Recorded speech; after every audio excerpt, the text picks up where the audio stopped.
Well, Eric Ten Hag has come out and really said lots of things as far as United is concerned.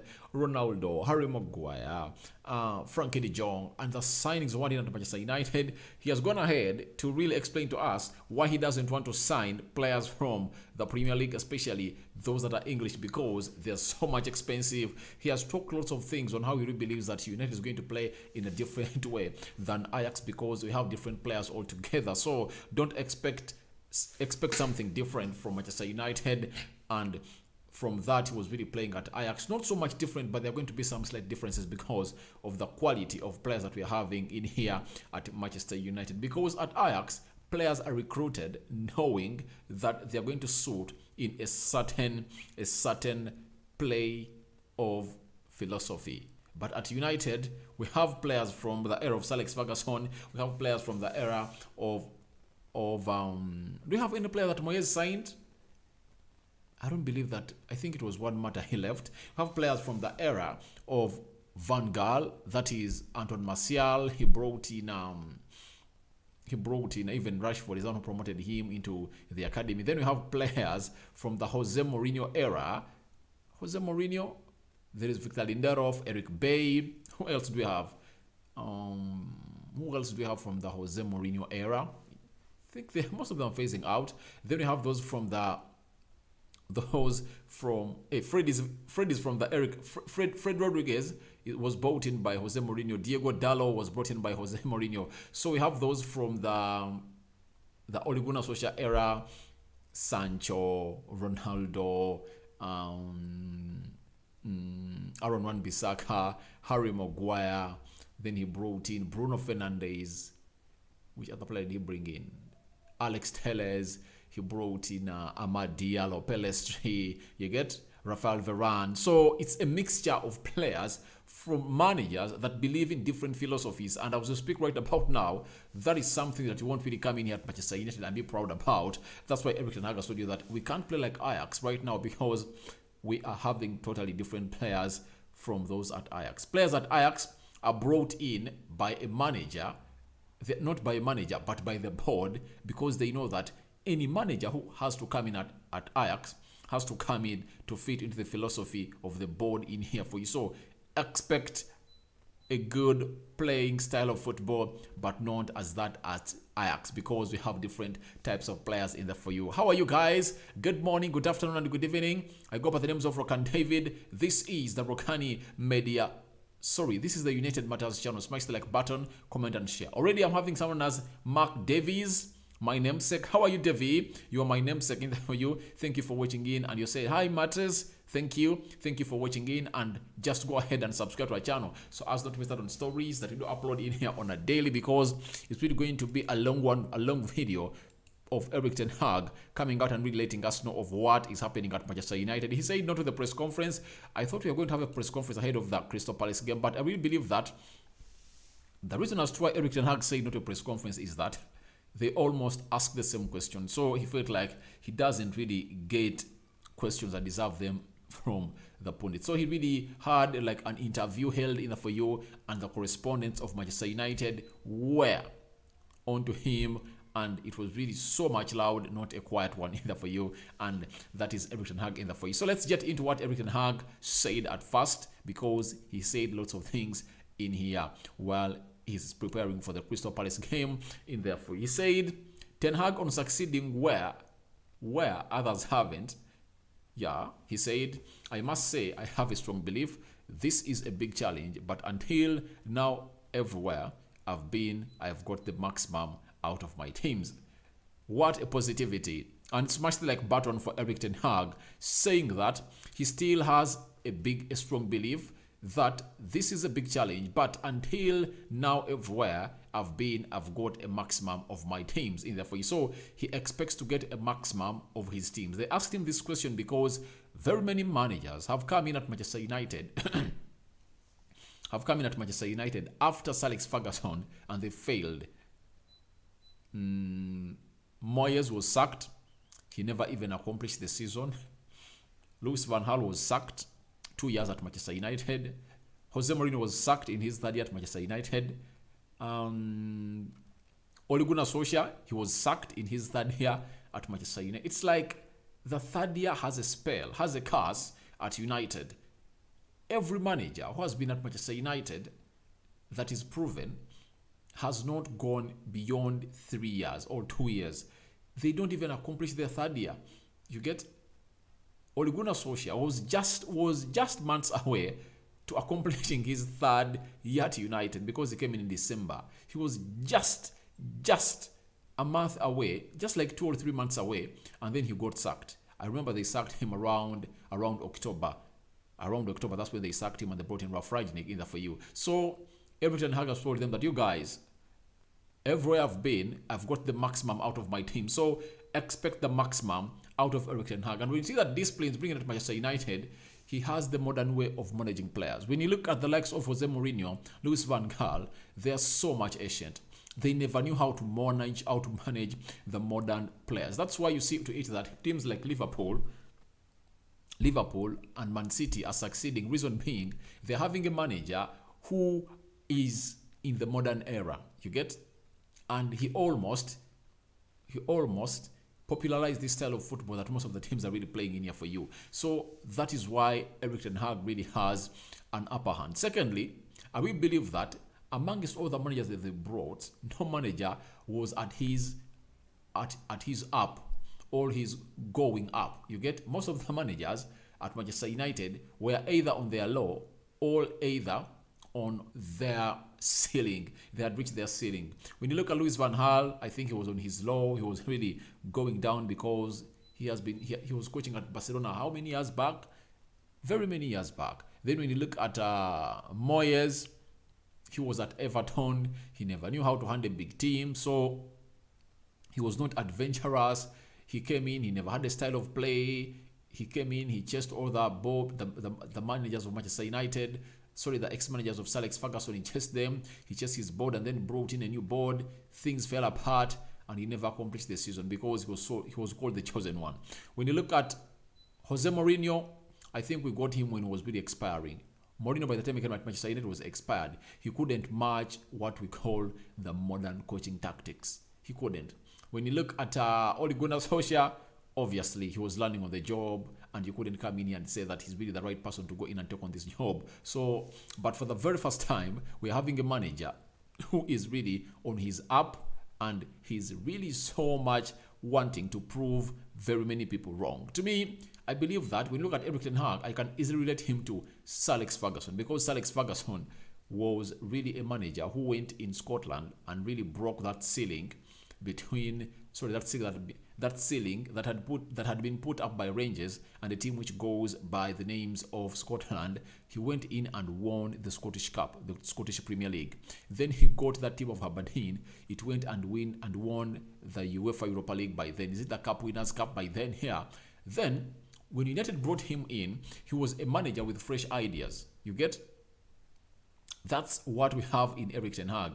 He's a manager with fresh ideas. That's it.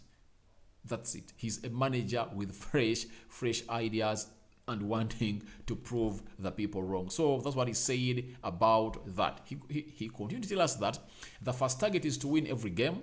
That has to be our approach.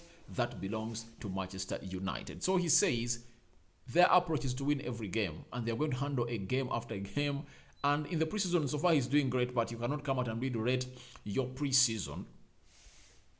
And really go on and predict your season according to how you're performing into the preseason. But for me, where I put a lot of positivity onto Erik ten Hag, I've seen a total change of how United is playing. You get? Most of the games we've been playing in the Premier League, we never had a style of play. We are playing on the break. We never had a style of play, and that really made us to be always having a quiet game. You get? Our game was full of moments. When we score a goal, we jubilate. But putting up a couple of like 10, 15 passes all together, we couldn't. Building up a team goal, we couldn't. But when you look at Erik ten Hag, one of the things that's really brought at Manchester United is a philosophy. He believes in a specific or a particular style of play that every player should suit in. If at all you don't suit in that style of play, obviously you're going to be thrown under the bus. So that's what's telling you that his approach is to win every game. And trust me, we are going to win very many games than we really did last season. I know that we are going to get a minimum of 80 points, and I'm 100% sure that we are going to be among the top 4 teams next season. Reason being, the gap between United and Man City and Liverpool is not so much in the players. That's it. The gap was between the managers we are having and the managers the other teams we are having. You get? You can't tell me that you can match Man City when you're having an Ole Gunnar Solskjaer this side when Man City is having Pep Guardiola. You get? Even if you beat him in that one game does not win you a Premier League. Pep Guardiola will go on with his style of play to go ahead and win more 10 games, and United will lose more 5 games after beating Pep Guardiola because the style of play differs a lot. I remember the season of 2020-2021, we reached the 1st of January when Man City was just 2 points ahead of us. And we had the chance to go in and beat Sheffield. If I only had beaten Sheffield, we would have been a point ahead of Man City and we are topping the table. You get? Guess what happened? Because we had a manager who is a battler with the players that he had, we were beaten by Sheffield 2-1. But a manager like Pep Guardiola will know that this is a die game. What I'm supposed to do is that I'm supposed to go in and really approach it a different way altogether. So in that game of Sheffield, Ole Gunnar Solskjaer needed to bring in an approach that Sheffield wouldn't really expect, because it was really a title deciding game, a position deciding game that if at all you spent like 2 weeks ahead of Man City, you would have really given them a lot of pressure. You get? But we succumbed to the pressure of Man City, and guess what? Man City won the title with 8 points ahead of us. Yet, if at all you had a manager like Erik ten Hag, he would have known that this is the right time for me to put up a run and a stretch beyond City in there for you. So I think the difference has been between the managers that we are having and the managers Chelsea, Liverpool, and Man City are having. And secondly, our players don't differ a lot, guys. They don't differ a lot. When you look at Man City, if they have Haaland, that does not mean that United can't have a player to outscore Haaland, because when you look at their creativity side, Bruno is changing. You're having Eriksson, you're having Danny Van Beek, you're having Freddie. So no big difference, you get? But the problem was we never had the same managers or the same level of coaching. But now we have a manager like Erik ten Hag who is at the same level of coaching in there for you. And Erik ten Hag told Lolu Whitwell, the United correspondent for The Athletic, that it is a pleasure. That's why I like it. That's why I took it. I know it's not an easy job, but that gives me some joy and energy. That together with all the people around to make a unified corporation, that has to be the platform of success. Have you heard that? A unified corporation is the platform of success. Obviously, that's why when he came in here, he never dethroned Harry Maguire or disarmed him from being the captain of Manchester United. That's why he did it. That's why he did it, because he knew that the moment you came in as a Manchester United manager and you dethroned the captain, that means you are really disrupting unit. Yet he believes that unity and cooperation is really the platform of success, and he's trying to bind Manchester United back. He's trying to bring all the players and really get their spirits up there and telling them that, please, we can make it. We can make it. That's why in his first press conference as a Manchester United manager, he said that these players are not bad. The squad is good, but let's see how we are going to get them, how we are going to get them to the beta of their ceilings. That's what a manager is. A manager looks at the team and says, all right, I need A, B, C, D, but let me first try and go on with what I have.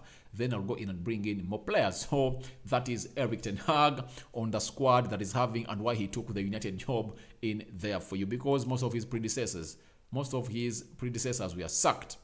Ten Hag, on his playing style, he said, we want to play proactive attacking football where it's possible. We want to play good, but if we don't play good, we still have to win.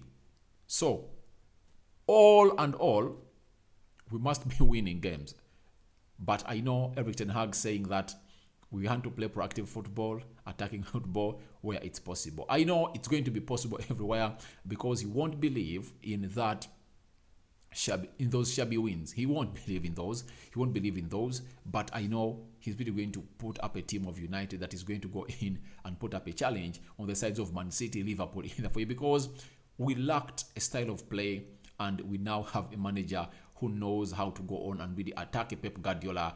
And he has been really attacking such teams. Like in 2019, he knocked out Juventus. He beat Real Madrid.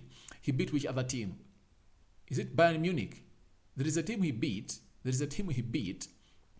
He beat a team. He beat 3 teams from the round of 16. He was eliminating big teams to the quarterfinal, the semi-final. He was beaten by Spurs. But even remember, Spurs just came back because first leg in London, Ajax won it by 1-0. When they went to Ajax, Johan Cruyff Stadium or Arena, they beat in the first 78 minutes. Ajax was leading by 2-0, but Spurs came and then scored a hat-trick. I think it was Lucas Moura who really rescued Spurs in there for you, and he won that game, and Spurs really went to what we call the finale to play Liverpool in there for you. So he has been meeting teams like Liverpool, Chelsea, and he has gone ahead to give them a time with a squad that he had that was not so much facilitated. But with players at Manchester United, you expect lots of things to come in through from the manager because he's having quality at his side.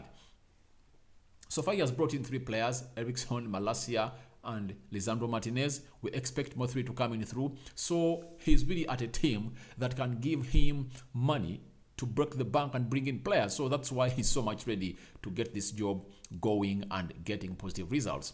And on United, on our Ten Hag, our team will be different from Ajax because it is different players, a different type of football. That is clear. Finally, it is about the players you have because I cannot change their identification or the rest of the players. That's what I've told you earlier, that these players that we're having at Manchester United, they are in here and they are not so much into the style of Erik ten Hag because they are brought in by different managers. We still have 2 players from the era of Sir Alex Ferguson, that is De Gea and Phil Jones. We have the Moyes era is done. We have Louis van Gaal, Anton Martial, Luke Shaw, which other player? Rashford was brought in from the academy by Louis van Gaal. I can count him a player of Louis van Gaal. Then we have players from the Jose Mourinho era. That is Eric Bay. There is Diego Dalot. There is Freddy. There is Lindelof. You get all those coming from the era of Jose Mourinho. Then we go to the era of Ole Gunnar Solskjaer, Bruno Fernandes, Harry Maguire, name it, you know all of them because those are just recent. So he needs to go in and really gate in players of his own identification if at all he really wants to play like Ajax. But as per now, that is not possible at United. He said, right, repetition, he said, Ten Hag on shopping in Holland. I would like to sign English players because I think there is only one criteria, and that's quality in combination with the price. It looks like English players are quite expensive.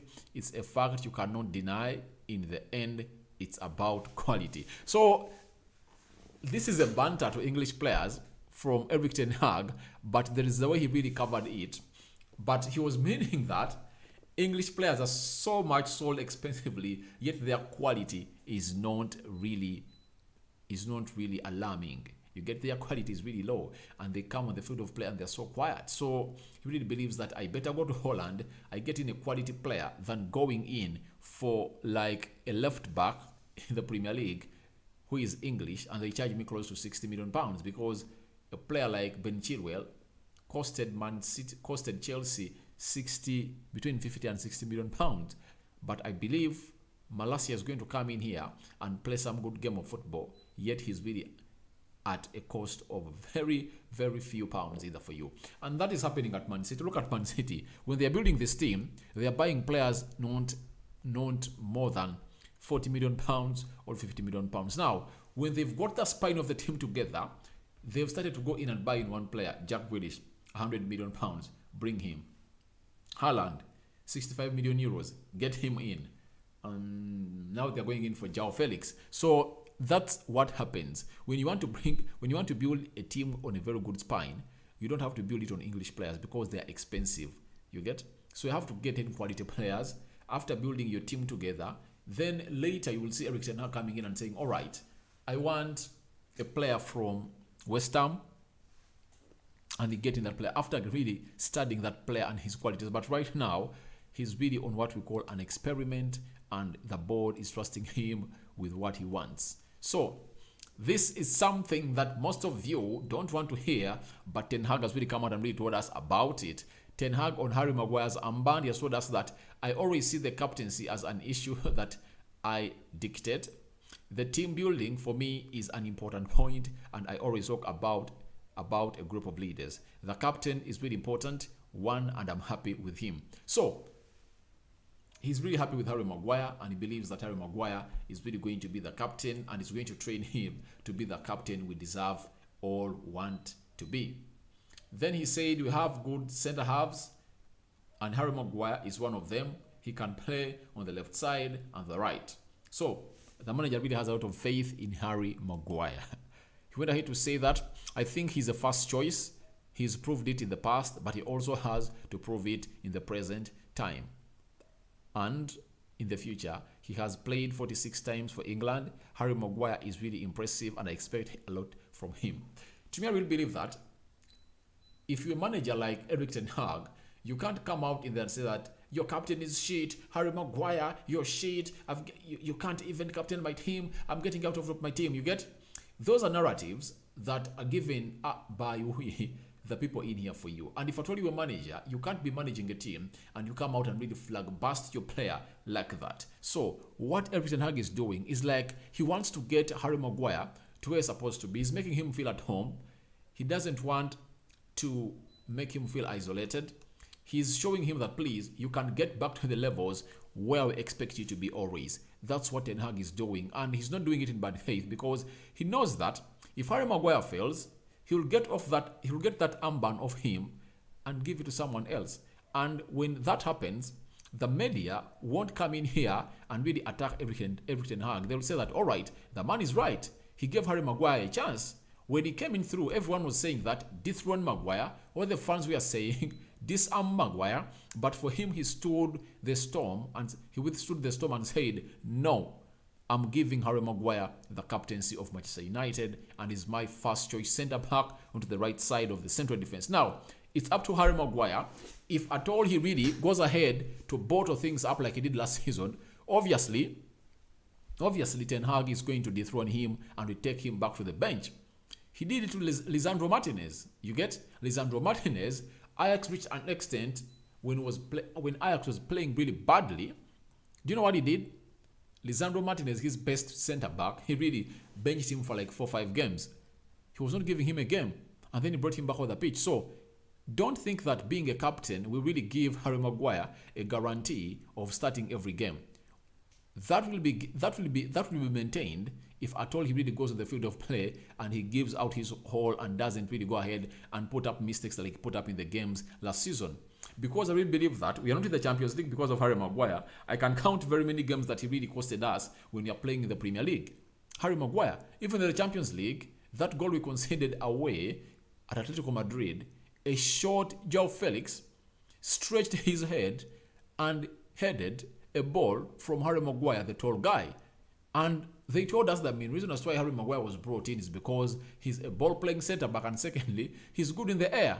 But we were knocked out of the Champions League when Harry Maguire couldn't head that ball from a short João Felix. Can you imagine? So I will believe that it's good to give him a chance, by the way. Let him be given a chance, and let's wait and see how things are really going to go on and unfold at United. So I really like the brain of Erik ten Hag. He really has a very brilliant brain that is really good at managing. You have to give people a benefit of doubt, and after giving the benefit of doubt, when they go in and really do the bad, then no one will come and blame you that you've gone ahead to bench Maguire or dethrone him. He has given everybody a second chance. Why do people think that Harry Maguire doesn't deserve a second chance at Manchester United, yet every player at United has been given a second chance? So let him take it in there for you.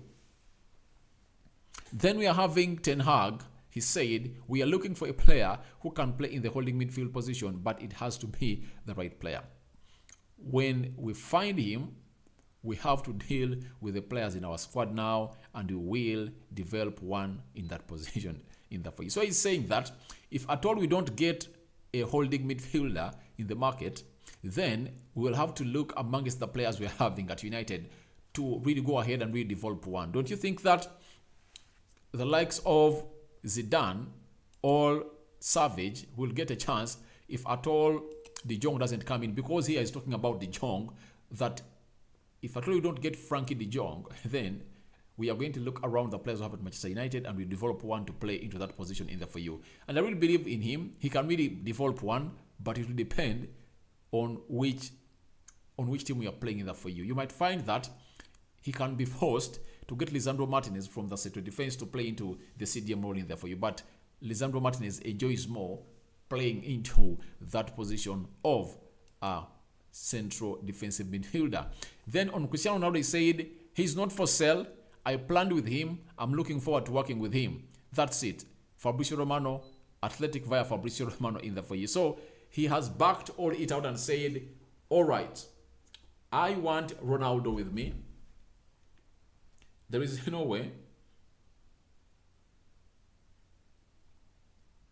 There is no way we are really going to be here without Ronaldo. So he has Ronaldo in his plans and he's saying that I'm going to use Ronaldo at Manchester United. That is Erik ten Hag on Cristiano Ronaldo. He continued to say this on Ronaldo that the situation is still the same. I am well informed. He also has an option for a further season. Ronaldo could stay beyond this season. Yes, you get? So he really believes in Ronaldo, but these are all gimmicks set up in public. But they all know that they have fallen out with Ronaldo and Ronaldo doesn't want to be here, and United have really made a decision that we are not going to play with Ronaldo. That's why they're looking in for centre forward. That's why you saw Anton Martial leading the line for the first 45 minutes as we played Melbourne, and Rashford led the line when United was playing Melbourne in the second half, because they know that he is going to be away. So he'll give you the same answer, but the fact is they know that Ronaldo is not going to be part of Manchester United. So unless otherwise he really fails to get a team that's going to take him.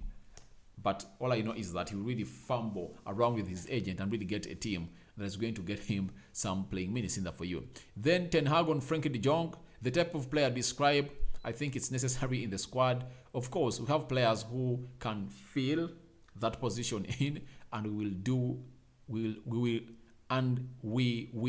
if we cannot find the right player, then we will develop a player in that position in there for you.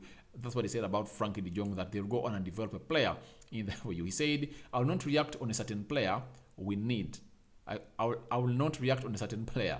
We need the right player. We have a list and we qualify and we qualify the player who has the capacities to play that role. We will strike the moment the player is a variable in there for you. So he's saying that they're having a list of players and they'll get one because they need a player to play into that holding midfield of United. Obviously, we need one because that position has been one of the reasons as to why we've been losing very many games. We need the engine, the heartbeat of the team. That is what Ten Hag is really telling us in here onto the United Matters channel. He went ahead to tell us that on the style of treating players, I don't need the hairdryer like Alex Ferguson in there for you.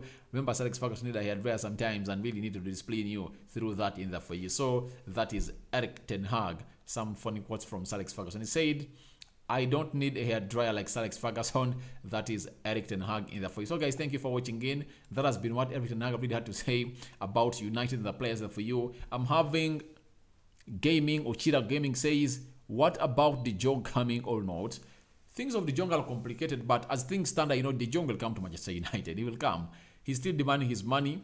When Barcelona gets him his money, he'll really come at United and play with us. When you look at Ten Hag, he went ahead to tell Richard Arnold and the technical director that, please, even if it means waiting for De Jong until the deadline of the transfer, I will. But I know you have to get me De Jong, and he's going to come in here and play the game of football for Manchester United. So guys, thank you very much for watching in. It has been a late one. I felt like tomorrow is going to be a very busy day, and it was going to be very much bad for you if at all I never brought you what Ten Hag really said in this these interviews held with the correspondents of Manchester United down in Melbourne, Australia. So that's what we had for you in here for you. Smash the like button, comment and share.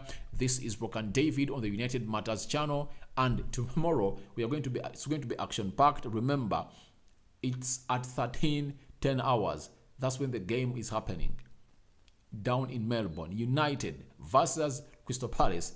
If at all you have not yet watched my predicted lineup and preview, it's already there. You can go and watch already in there for you. I've already put it up in there for you. And guys, thank you for watching in. I think we can call it a good night, a good morning, a good afternoon. Let's link up tomorrow as United plays Crystal Palace in Melbourne. I'm out.